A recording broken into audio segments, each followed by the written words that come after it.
go. Hey everybody, happy Sunday to you. There we go, starting it off good, can't even talk. Happy Sunday to you, happy 4th of July weekend, happy birthday America.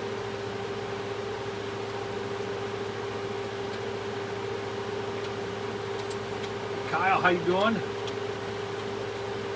So I don't have my big fancy setup tonight. I just got my phone running, so the comments are going to come in pretty quick and they're going to run out pretty quick. So if I miss one of your comments, please just repost it. And I'll always try to go back and catch it. If I miss one though, I apologize, it just happened. But no topic tonight. We're just going to do the fishing report. We'll talk about everything you guys want to talk about. Thanks, Jim. Loud and clear. Appreciate that. Anything you guys and gals want to talk about, but no topic tonight. This might just be down and dirty pretty quick. Hope you can hear me okay. Jim's saying loud and clear. A lot of people are saying loud and clear. Appreciate that. I do have the air conditioner running because it's hotter than a booger right now. Phil Sitar, thanks for all the thumbs up, buddy. That does help the channel. And as always, if these videos help you out in any way, Chris Olson, how you doing? Tangle Tackle Army member. If these videos help you out in any way, please throw a like button, hit the like button, subscribe, whatever you want to do. I appreciate it. All right, let me catch up on some comments here. Bill Gerlach, another Army member. If you do want to join the Tangle Tackle Army, the link to that is down in the description. Fred Bailey, good to see you. And of course, I always want to remind everyone that these live streams are proudly brought to you by Dreamweaver Lures. Check them out at dreamweaverlures.com. Link is down below. Reds, how you doing? Chris Olson, again, hi back to you.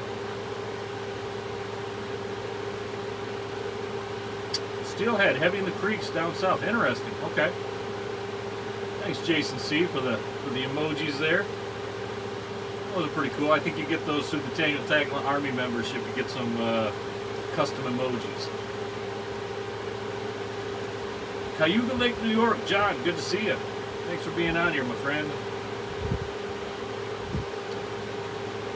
Dave Robbins, good to see you. See you shortly here. You got a charter book with us. Scott Garbs, Southern Illinois, how you doing? Scott, you're in a location where I want to go someday, do a little deer hunt. Either Southern Illinois or Iowa, something like that. That's on my bucket list, just to take a bow hunt out there someday. Andy from Matson's Campground, that's pretty close to us. Mitch, how you doing? Good evening back to you. So let's Pittsville, Wisconsin, also here. See it. Let's do this. Let's do the fishing report. We'll get that done out of the way, and then we can go answer any questions that you want done or anything like that. If you don't have any questions, we'll just boogie on out of here. I think we have fireworks tonight here in Manistee, so we're gonna sit right here on the deck behind the boat. Are they tonight, hon? All right. Lights right there. Yeah. So fireworks are tonight here in Manistee, so we're gonna get this done. Grab a couple lawn chairs, sit back here on the dock, and watch the show. But anyway, fishing report out of Manistee. Fishing is picked up. It's not spectacular, but it's not garbage in any way. Some silverfish are definitely coming in. Seem to be a little on the smaller side. We seem to be getting a lot of 2-year-olds showing up. Some 3-year-olds, some adults. But it's much better than it was, say, just a week ago or 2 weeks ago. It seems like the king fishing has been best right at daybreak, and I mean like a half hour before daybreak to about an hour, maybe an hour and a half after daybreak, and then the kings are just shutting right down. And it doesn't help that we got a full moon going right now, because we know that when the full moon's going, those fish can feed all through the night. You know, fish, salmon especially, they go in cycles. This is my belief anyway. You know, they'll eat it for a period of time. I think they go lay on the lake bottom. I don't think they go anyplace really. Some people think that you know, the fish just disappear. But if you think about it, you know, if those fish were to say swim 10, 12, 15 miles away, how are they getting there and back in such a short amount of time? I think what they're doing is they're just cycling. They're getting their meals, they're going down to the bottom, maybe a little deeper water, down to the bottom or near the bottom, resting, coming back up in another 4 to 5 hours, do another feeding cycle, and just repeat that throughout the day. So when we get this full moon, they're going to eat throughout the night. And say, you know, if they eat at 2 in the morning, you know, 5 hours away, you're going to put you right at about 7 a.m., 6 a.m., somewhere in that time frame, right when the sun's coming up. They're going to eat again, they're going to go take a little break. But the cool thing about a full moon is sometimes you can get just a phenomenal midday bite. Really good midday bite, like noon, 1 o'clock, 2 p.m. So that's what we've been getting around here lately. Right at daybreak, the kings have been really feeding hard. We've been getting anywhere from like 6 to 8 king bites in the morning. Not phenomenal, but not bad. It's going to get better too. And then they're going to go lay down. And the afternoon trips are about the same. I haven't run an afternoon trip in a while, but I'm sure if you get out there, say about 2 p.m. or so, you might get a nice bite there. And then a secondary one right at the evening time, right when the sun's going down. So king fishing's decent. I'll show you some of the spoons that have been working for us. And then lake trout are picking up again as well. Lake trout, well, king areas are anywhere from really the 12s up to about the 17s or 18s, maybe in a little bit further north. And we've been finding them anywhere from 70 foot of water out to 200 foot of water. Lake trout, same area, plus up to the north a little more. Finding those mainly in 80 to 100 foot of water right now. Lake trout, your typical lake trout gear, double chrome, 8-inch spin doctors or 10-inch with whirligigs. Seems like the white and green have been working the best for whirligig spinning glows right now. And one thing I always look for in a spinning glow or a whirligig, I never go for the glow wings on those. If you look at a spinning glow, and I know I have one down here, but I always look at the wings. The wings are the first thing I normally look at. I look for either the mylar wings or the UV wings. Those are about the only ones I run. So green and white with a good mylar or a UV wing. You're going to catch some lake trout with those also. And lake trout have been a little suspended also. We've been catching lake trout up in those trout grounds from 2 colors, 4 colors, 5 colors, 10 colors, you name it, all the way down and on the bottom. Speed has been fast. I fish pretty slow in the morning, especially for lake trout. My speeds are normally 1.8 to 2.2, somewhere in that range.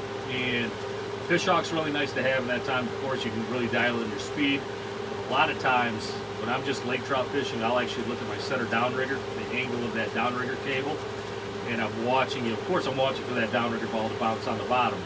But when you get that thing to almost straight down off the back of the boat, you know you're right in that right speed range for lake trout. Anyway, spoon bites. Let's show you some of the spoons that have been working for us. If I don't drop them all.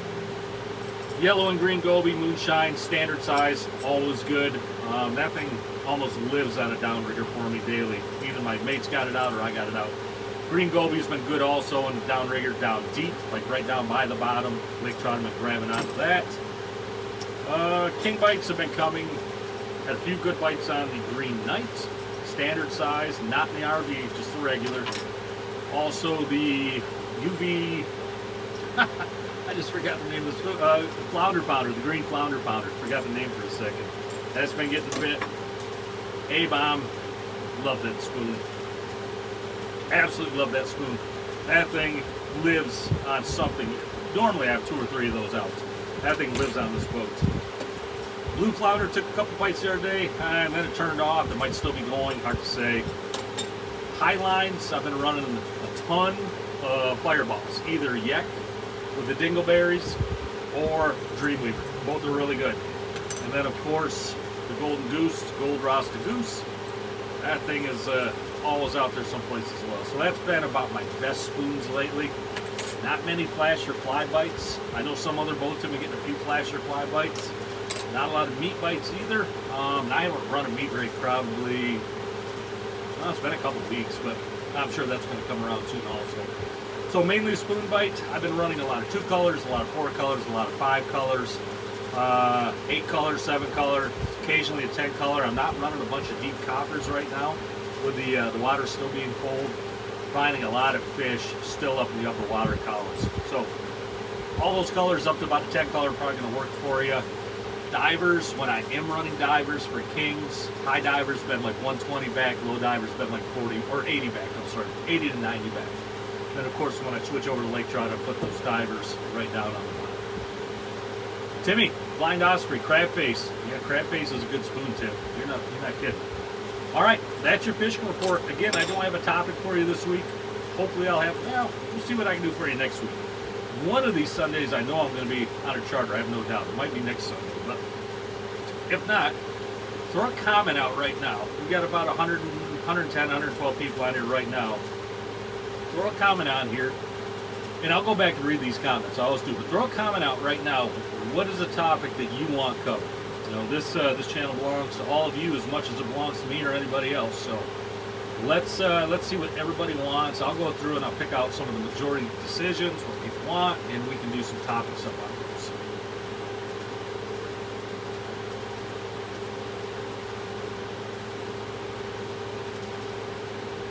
Steve Steele saying go spend time with the family. My wife's right here behind me. She's actually laying in the bed. Yeah, we're gonna do the fireworks tonight.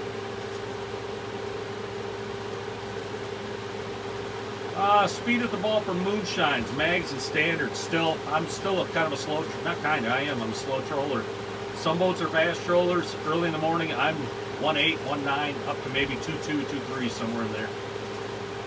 Later in the day, I might bump it up a little more, especially if I got steelhead around.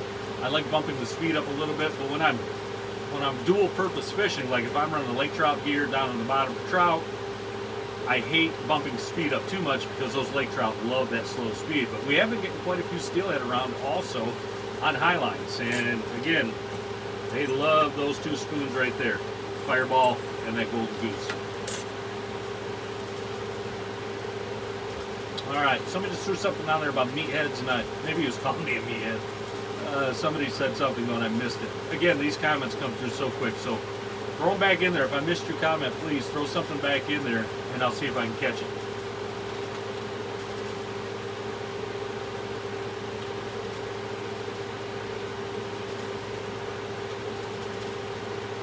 Here he kicked somebody's butt. Sorry to hear that. Do I ever run lead core off my downrigger? On a rare occasion, I'll run a 2-color off a downrigger ball, and some people call that the secret weapon rig. On occasion, I'll do that. Yeah. No, I don't do snap-on weights. I know that's big some places, but I don't do it. How do I run my high lines? If you're asking just how do I put them out there, I run them on boards, all Ninja boards.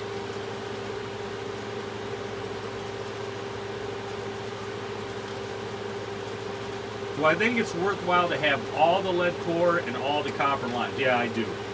You know, some people have asked in the past, could I have a 10-color or a 15-color with a section of mono in between each color so I can just, you know, snap a board on there and then I can make it a dual, you know, multi-purpose lead core line. Probably going to run into that is when you put it out on a board, that line from your rod tip out your board is going to be so heavy, it's drooping, it's going to catch the water, it's going to make it run real erratic, you're going to have tangles. So I think it's highly important to have multiple setups on your boat. I can't even think how many I got on this boat. 2s, 3s, 4s, 5s, 7s, 8s, 10s, 13s, coppers. I got 150s, 200s, 225s, 300s, 350s, 400s, 450s. I probably got more than that. So yeah, I think it's important because fish change, and fishing changes every day. So yeah, and it sucks. I know it costs money. It's not cheap, but you know, if you're really going to enjoy this sport, try not to limit yourself to just a couple setups. Oh, leader length setup for squids. Squids and flies, I run the same leader length. I haven't run a squid in a long time, but 3 times the length of the flasher is pretty good, or right around 23, 24 inches.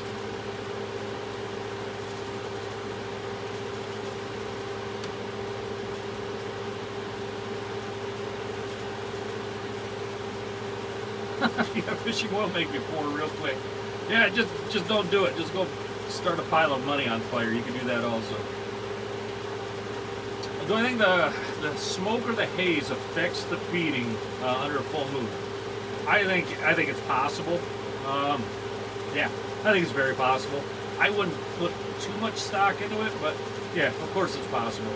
Fishing's they're funny things. Or fish are funny creatures. You never know what's going to affect them.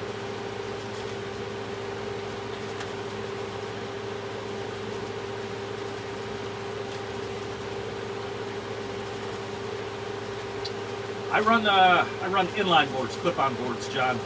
I don't run the big boards. I used to, and I have in the past.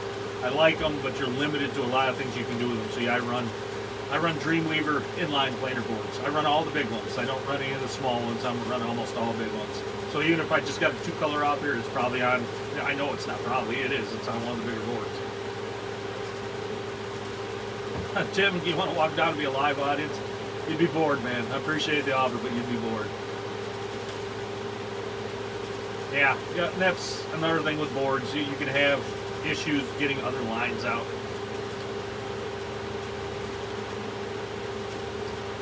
Scott Garbs, good question. Single hooks versus trebles. And I know out in the Pacific Northwest, a lot of people run single hooks. I don't know if that's a law out there. I think it may be. But Lake Michigan or Great Lakes Fishing versus PNW, Pacific Northwest. Single hooks versus trebles. I've never run a single hook on a spoon, so I can't say personally. And I don't know too many boats around here that do.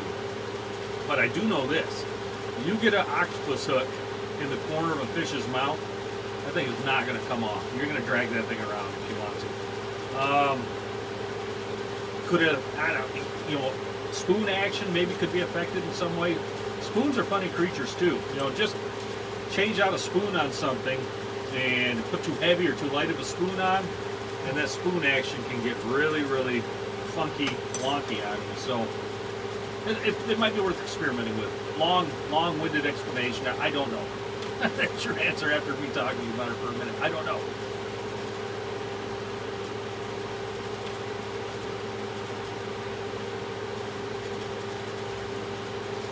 All right, comments are winding down. We can get out of here. Go enjoy your fireworks. Be safe. Have a good time. Don't lose any fingers. Enjoy the kiddies. Enjoy the family. Drink responsibly. Do all those great things. And that's it. We'll get out of here. All right, everybody, thank you so much. Have a great night. I will see you back again next Sunday. Again, put something in the comments, a topic that you'd be interested in seeing. All right? I'll go back through, and even after this thing airs to YouTube, posts to YouTube, put a comment on here. What do you want? What are you looking for? I'm happy to help you out in some way, okay, if I can. If not, I'll get somebody who knows a lot more than me, and those people are plentiful around here. So anyway, we're out of here. Take care. We'll see you.